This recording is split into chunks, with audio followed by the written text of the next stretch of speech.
Hey everybody, it's Jason Blaha here. Now that my two obligatory informative videos are done for the day, it's time to talk about current events in the online fitness community. And it's been a while since I've covered anything by ScottHermanFitness. And yeah, I saw a video of his. I came across it. No one even linked this one to me. I stumbled across it. And he talked quite a bit about chest training. And it was actually a pretty short video with some good points. So let me go ahead and put on my +5 hat of weaponsmithing, work on skilling up my crafting a little bit, and let's talk about this. All right, guys, there has definitely been a bit of a falling out between Scott Herman and I. I'm usually supportive of most of what he does, but, you know, he jumped on strap-on Destinies above the knee rack pulls, and he got defensive when I called him out on it, and that's all you can do. When you defend an exercise like the above the knee rack pull, all you can do is get defensive because if you do any research, you know it's trendy. You know most of the experts think it's stupid. If you understand basic biomechanics, you know it's a stupid exercise, and so you're going to get called out on it, and you just have to accept that. But that doesn't discredit other stuff that he does. And that's what people need to understand when you're looking at different people. That if someone gets a point really, really wrong or they really mess something up, it doesn't mean that stuff they get right isn't still right. Right? And we got to be fair about this. And Scott made a video the other day. I went ahead and watched it. And I think he makes some good points. And I do like to see guys who have a bigger outreach promoting this sort of stuff. Now, I do have some little minor caveats as far as things I didn't like in the video. But would I say it was 90% accurate? Yeah, absolutely, 90% accurate. And he talked about chest building. And what's one of the things that he pointed out? Too much exercise variation. And that's true. I mean, don't throw in all these different isolation movements. He kind of highlighted the point that I try to make to all you guys. I don't care what your goals are. I don't care what your competitive goals are. I don't care what it is that you're doing, what your training goals are. And for me, it's being a strength athlete. And so I tend to be geared in that direction. But the same thing applies to you guys who are just trying to build muscle because size equals strength for drug-free guys. When you see someone whose size and strength is disproportionate, and there's not an obvious leverage thing happening there, it's drugs. It is drugs, site enhancement, all that stuff that's causing them to be stronger than they should be for their size, or weaker usually than they should be for their size.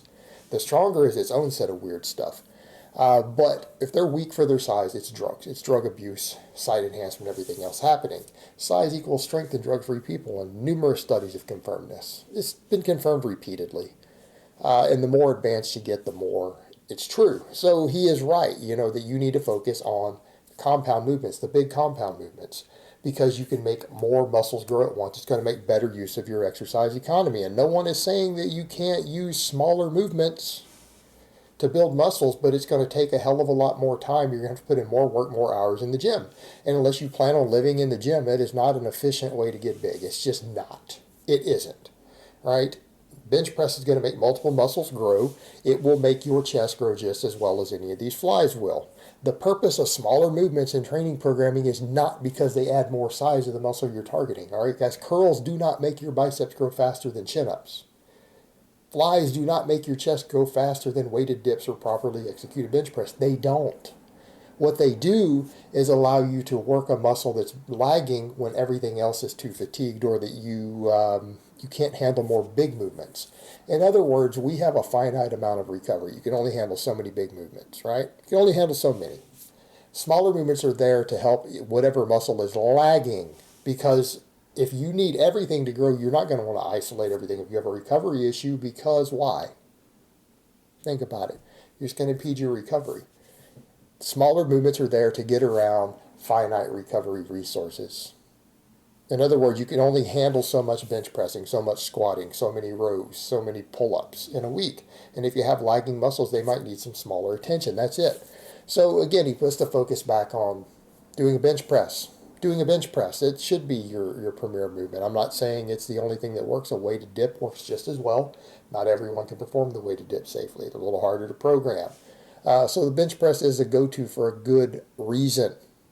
And again, numerous experts agree it's a great chest exercise. Dr. Mike Israetel has even repeatedly said, look, it's a fantastic chest builder. Anyone telling you it doesn't is you coming from some weird bodybuilding idea or guys who don't perform the exercise correctly. So Scott's putting his focus back on that and then saying, look, you do 8 to 10 sets of bench press. That's a lot of bench. Now, I actually do 8 sets of bench press on Thursdays on my dynamic effort day. But I also have a max effort bench on Monday personally. So you're training bench twice a week. My only thing I might point out with some of that is that going beyond around 10 sets in a session, based upon the data that's out there, doesn't seem to improve muscle growth. So when he says 8 to 10 sets and then maybe throwing the flies, you're probably doing junk volume at that point. If you need more volume than 10 sets a week on a muscle group and you're not using drugs, you should probably be training it multiple times, which is what I tell you. You know, you really shouldn't be benching less than twice a week. You shouldn't be squatting less than twice a week if you're trying to get as big as possible, as quickly as possible. You need that frequency. But his point still holds true. Come in and do a bunch of benching, right? Do a bunch of benching. And if you have anything left over in terms of recovery and you still think your chest is lagging, then okay, do a smaller movement. His point's pretty good there. The other thing that he got to, what did he say? Point number 2. If you're limited on time, don't try to split your time up. If you've only got 30 minutes to train, don't try to split it up into 3 different exercises. Come in and do as many sets of bench press as you can in that 30 minutes. Again, pretty damn good advice. I can't disagree with that logic because, again, what's going to give you the most bang for your buck bench press? And it's going to make your triceps grow, your front delts, all that stuff also. It's not just going to work the chest. Then the other point he got to, best point, rear delts, back.